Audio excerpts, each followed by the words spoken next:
Ahead on Fishing Australia, we continue our trek along WA's Kimberley coast and discover a remarkable force of nature on the way to Derby.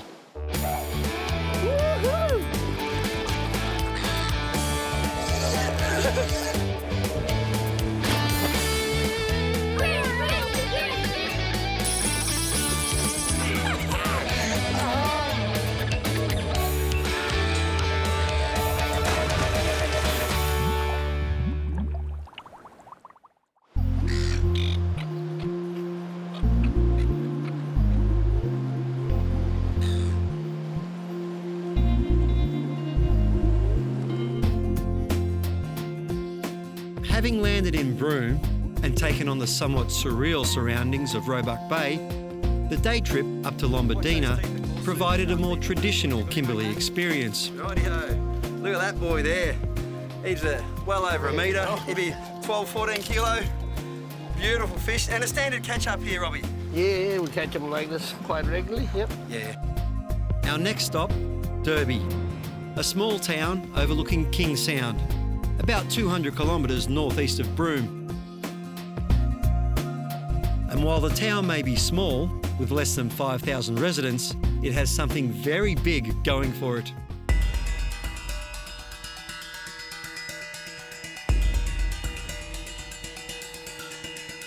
The tides here are king, literally. Derby is home to some of the largest tides of any Australian port, surging up to 11 metres every 6 hours.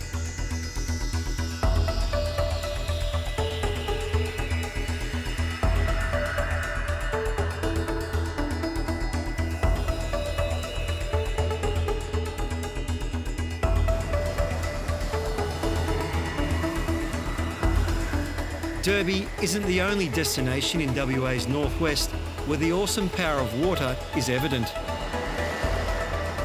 These giant whirlpools are at Cygnet Bay, one of Australia's oldest and most exclusive pearling operations.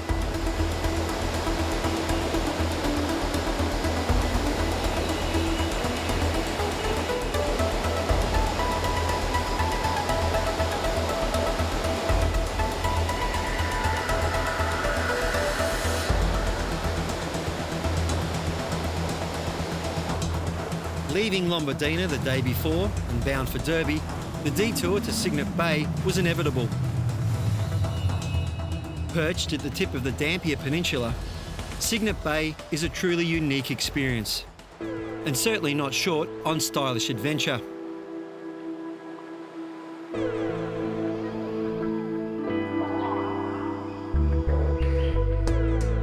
And while it was tempting to just hang around the lodge, Cygnet Bay's tour guide, James Hornblow, had another idea.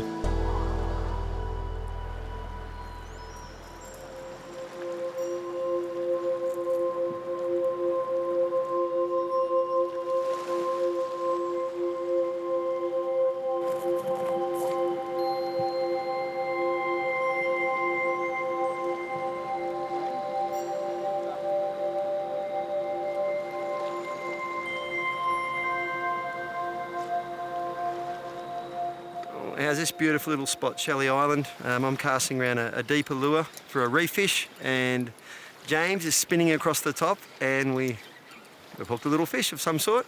Bit of fun, James? Yeah, not bad. Now, there'd be little trevally and queenfish and fish like that are the mainstay in this sort of spot? Yeah, it'll just be a little sort of pelagic or something like that. Something that moves around in the current and doesn't really hang around for too long. Yeah, and the occasional thumper in here if you're lucky? Yeah, definitely get a few big ones cruise through. Yep. What do we got? Oh, there you go, you were right, little trevally. Little Trevor. Bring him up. Is it a brassy? Yeah, looks like it. Oh, tell you what, it's not huge, but what a place to catch him, eh? Oh, yeah, there you go. You know that. You grab that, mate. Nice. Yeah, give us a look. Oh, beautiful little fish. And obviously you've seen the bigger ones we've been catching in the region, but that's where they start sometimes, on these little reefs. And good fun in a gorgeous spot. Good fish. There he goes, it is.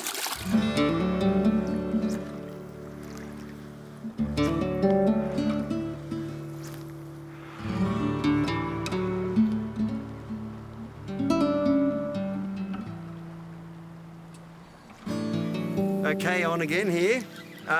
And this guy's jumped, and a classic suspect on a little sand Kay here in the Kimberley. A nice little queenie. So you expect to see your queenies in Trevally, especially if you're throwing little lures across that skip across the top like a little medal or a popper, what Jamie's got on now. So yeah, on the surface you often get these pelagics, which is cool. You want to swing him up here, mate? Oh, I can pretty much get him. There we go. Oh, there we go. Good release. There he goes. Well, a little queenfish, very common catch up here in the tropics, but we were going to let him go anyway. Nice fun out here, isn't it? Not massive fish, but just a good little afternoon session, isn't it? Oh, it's a good way to wrap up the day. Yeah, we might get something bigger as the sun goes low, but I'm happy regardless. It's just stunning. We hung around a bit longer and had a few more flicks. But as the old saying goes, time and tide waits for no one. Have a look at this. That's next on Fishing Australia.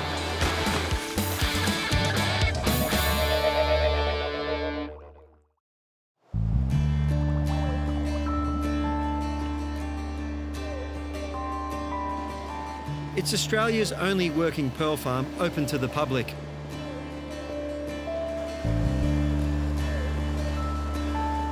For 3 generations, spanning more than half a century, the Brown family pioneered pearling in this remote outreach of the Kimberley. And what started out as a shack and a shed evolved into a lavish wilderness destination with more than a few high-end comforts. It hosts a bar and fine dining restaurant and resort-style facilities.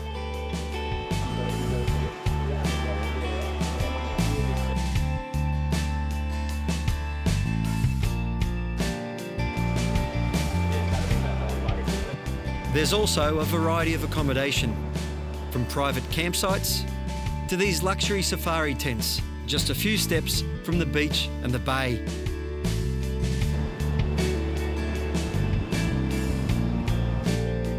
James Brown runs the operation these days and has developed Cygnet Bay into an expansive retreat, catering for both adventure seekers and another one of nature's jewels. And this is a working pearl farm, James, and I've been finding it remarkable to see what goes into making that final product.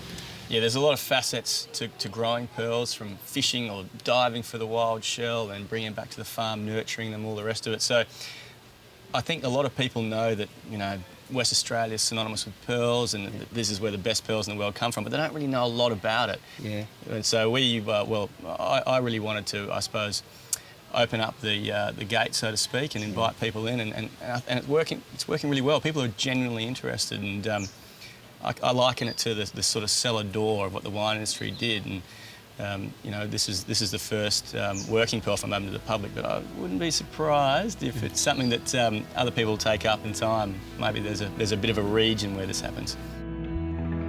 And while James continues his grandfather's legacy, my gaze was drawn back to the water. Have a look at this. That's a whirlpool in front of us. The tide here is doing 8.5 knots and just swirling and gnawing around in there. And it gets twice as fast at times on bigger tides, up to 16 knots. Look at this in front of me here. That would just suck you in and take you straight down if you're in a canoe or a small boat. Can you imagine that twice as strong? I mean, we've got 300 horsepower on the back of the boat here to manoeuvre us around, but we're still getting sort of towed along here, even under a bit of power. Cygnet Bay's Giant Tides Tour is an aquatic spectacle unlike anything I've ever seen. The swirling pools and ocean waterfalls add yet another dimension to the Cygnet Bay Pearl Farm experience. For more information about tours and stays here, go to cygnetbaypearlfarm.com.au. Before leaving the bay and heading down the road to Derby, I caught up with my good mate Glenn Chidlow from Australia's northwest. Glenn's been showing me around these parts of WA for years, and he's always got us coming back for more. Glenn, we love the Kimberley for obvious reasons, and it surprises yet again. Well, I think we've helped deliver, hopefully, some fantastic experience over the last few days. Yeah. And I think it shows the depth and range of things you can do in the region. And people can come to the Kimberley and easily catch a fish. Yeah. Spend time in Broome and Derby and and all parts really around the coast up this way, and even inland in some of the rivers there, and has some of the best fish in Australia really. Apart from the landscape, Rob, the cultural experience here in the Kimberley is probably, as you might have come to experience over the last few days, is fantastic. Yeah. There's some people here who have a very strong connection to the land, and gee, do they know how to fish this way as well. And if people are coming to this part of the world, they can also experience a fantastic Aboriginal cultural experience. You can discover all you need to know about travelling throughout the Kimberley by heading to the website australiasnorthwest.com.au. Next on Fishing Australia, it's Derby Day. Here we go. Hopefully we'll find out what the mystery fish is.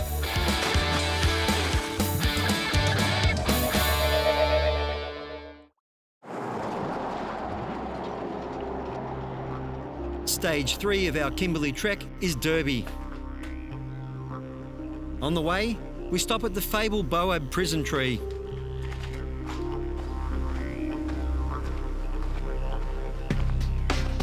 This Boab is believed to be around 1,500 years old. And as the story goes, it was apparently used as a staging point for Aboriginal prisoners in the late 1800s, when they were being taken into Derby. Legend has it that some were even held captive inside the 15-metre base as they awaited sentencing. And another version has it that early settlers of the pearling industry kidnapped some of the prisoners to work on boats up north.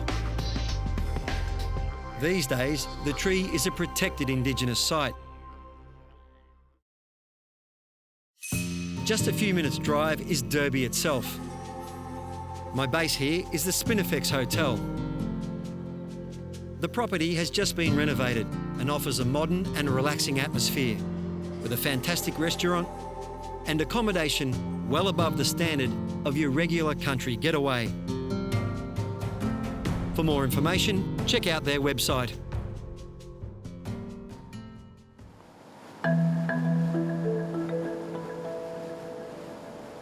The next day, and I'm heading out of Derby. My guide is local charter operator Richard McFarlane from Fishing Trips.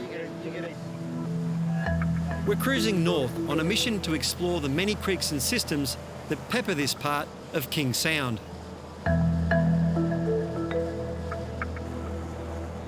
Richard runs charters throughout the sound, using his boat and tenders to access a variety of spots.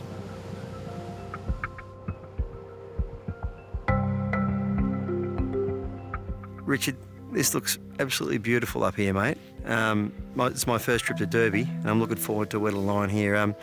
What's the plan? Well, I reckon we're going to head out on the creek this morning. Mm-hmm. We'll take our tenders out. Yeah.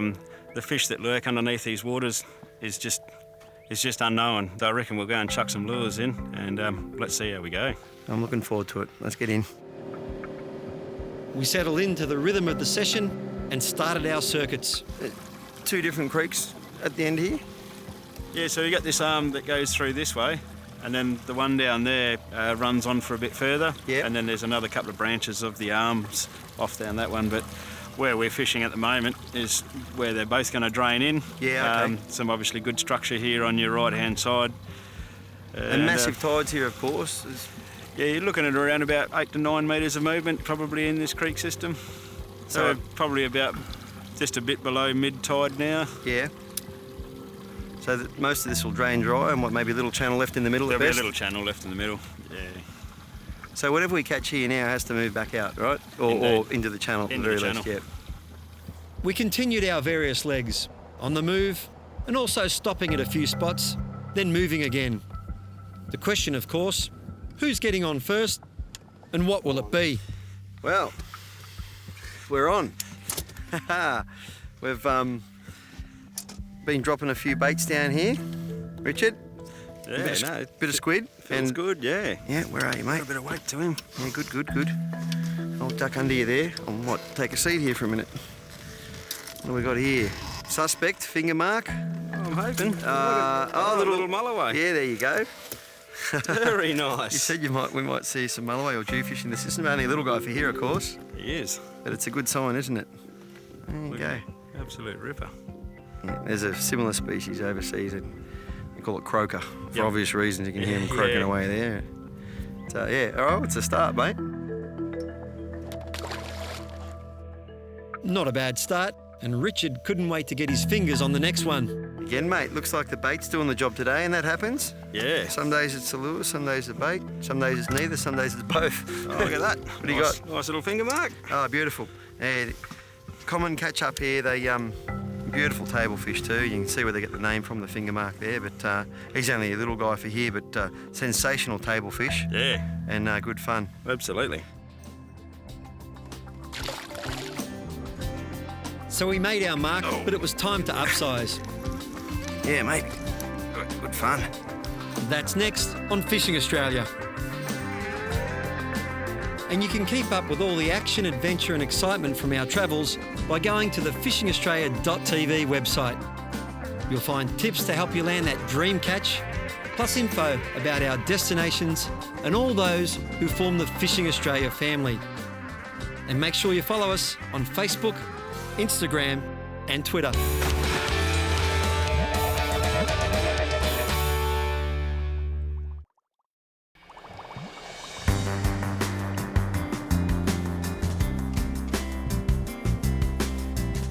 I'm in Derby, in WA's far northwest.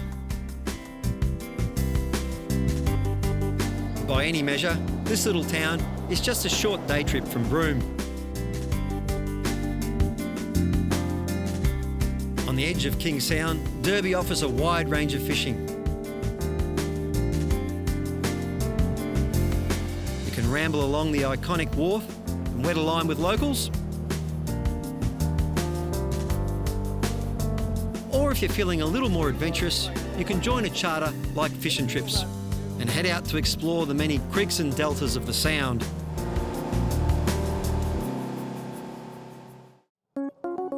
Throughout here, you'll find the likes of barra, jewfish, fingermark and much more. My host, Richard McFarlane, has been guiding us around a series of systems, about an hour's steam north of Derby. We'd already had some inquiries from a few heavy hitters, which were most likely barra, but they'd gone very quiet.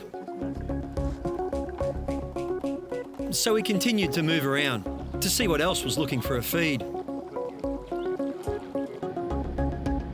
Richard found a small reef, so we decided to hover around it for a while, and with a bit of luck, we'd get a bite. All right, there we go, here we go. Hopefully we'll find out what the mystery fish is. Oh, a bit of go to this, Richard. Oh, Yeah, I think you've got a good one there. just got to keep him away from that anchor. What have we got? I'm going to get colour on this. It's not huge, he's coming up. What have we got? Oh, it's thumping around like a little dewy, but not more than a finger mark, but who knows yet? We'll soon find out. What have we got? Ah, there you go. As predicted. Oh, that's not a bad size, but I'm looking at him by the colour. Come around here if you would, Richard. And he's a lot golder than I might have expected, so that's a bit of a clue as to where he might have come from. Yeah, you're down in the depths there, I reckon. Yep. He is. Bring him up here, mate. And of course you get some monsters up here. It's not a bad little start here at anchor, hey? That's beautiful. Yeah. Look at him. Here you go. Here you go. I may have redeemed some points, but I was still keen to upgrade. Feel the rock down there. Yeah, it's definitely rock. Yeah. It was pretty clear in these current circumstances, the likes of barra were increasingly remote. So we focused on the spot where the bites were. Geez, it's good to see. There's no shortage of them, is there? No, it's really good. Swing him up here. Obviously, we found a school of them. They are a schooling fish, northern black jew. Indigenous people say that when they're yellow like that, they're nice to eat. You would have heard that, I'm sure. Yeah, yes. Yeah, but look at that. Just middle of the day, and they're obviously schooling around this reef here. So, it'd be nice to upsize, but we're still having fun, hey? Yeah, absolutely. Yeah. Oh, here we go. That's a better fish. Yeah, maybe. Good fun. Oh, nice when you're getting bites that easy. Beautiful conditions here. I'm predicting another slightly bigger version of what we just saw, but we'll soon find out. You never know. A lot of variety here. Here we go. Oh, carbon copy. Oh, maybe slightly bigger. Geez, they're in beautiful condition here, mate. Yeah, no, look, very healthy fish up here. And you could easily get one of these over a metre at any point, yeah? Oh, at any point, absolutely. All right. Geez, not complaining about catching jewfish. Well, these are black jewfish, related to the southern jewfish, also known as mulloway, but not complaining catching them in the middle of the day, mate. That's great. Beautiful stuff.